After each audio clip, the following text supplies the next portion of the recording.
Dad's gonna have his first little heart-to-heart with you today. I'm guessing you probably came to this earth knowing all this, but by the time you see over 20,000 targeted ads aimed at you each year, thrown in with a few Disney characters, it'll get easy to forget. Let me start by saying I didn't sleep last night after hearing some of the latest studies. That this is the sickest generation ever, the fattest generation ever, and the first generation projected to outlive their children. But I believe as your dad, I have a say in this. I have no plans to outlive you, and I hope this is the start of many talks to come. So hear me out and don't interrupt me. So the first thing is the difference between the pharmacy and the pharmacy. One is the third leading cause of death, while the other is the future in medicine. Nearly everything you'll hear about this so-called war on disease is about money. The billions of dollars are from prescriptions they call weapons of war. But let me tell you, son, be careful. It looks like friendly fire to me. But if you ever find yourself in an emergency room, I hear they're great. You were born into a generation that eats foodless foods and lifeless drinks.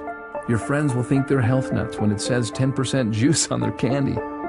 Maybe this is why 3 out of 5 of your generation will get diabetes. When they think they're eating fruit, it's marketing. It's Fruit Loops and Apple Jacks and Crunch Berries. You need to know, son, that usually the inside of the grocery market is like a cemetery, a burial ground for synthetic, cooked, or processed foods. So people stroll up and down these foodless plots looking for the best packaging. We're a quick-fix generation focused on packaging and trends. But when it comes to your health, son, it's as timeless as the sky is blue. You want to see packaging? Who packaged this? Who made these bright colors? Now that's packaging. And it's through your innocence that you'll see the carrot looks like an eye, and we know that carrots are good for the eyes. Or the walnut. It's a little brain loaded with brain foods. And I'm amazed how the tomato looks just like the inside of a heart. You want to hear something kind of funny but sad? My generation lives on buns and rolls, and it shows.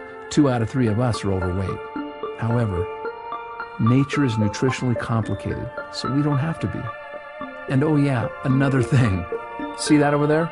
Beware of those trendy marketeers who will preach inferiorism to you, telling you that the food is no good, the dirt is no good, the air is no good, and the water is no good. They'll even tell you that you're no good, so they can sell you their lifeless, synthetic, fractionated supplements. Here's the deal. If you can breathe, keep breathing. And if the water's wet, drink it. The cleaner, the better. And of course, if God made it, eat it. If man made it, leave it alone or eat it in moderation. All of these drug and pill pushers have slowly handicapped our generation, making health an event. But you need to know that health is a habit. It's not an event. It's the little things we do day after day that lead to wellness or disease. It's not a handful of supplements chased by a frothy, nasty green drink on a Saturday morning. That's not health. That's hope and toxicity. Which reminds me, I am not going to raise you to be a fanatic. Fanatics die every day of self-inflicted stress. That's why they have bad breath. So live a little, but do so with your eyes wide open. Someday, you're going to have dreams just like me. Dreams of love, family, money, spirituality. But you'll soon see how many people around you set out to create and sustain their dreams, stepping over their health to get there. Only to come up short, hopeless, cynical, fearful, and survivors. But now, they've had a heart attack, or diabetes, or strokes, or they struggle with obesity. But enough is enough, and the buck stops here. You and I are not floating down the stream.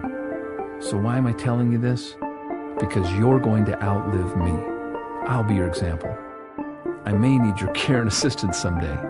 And because, of course, I love and care for you.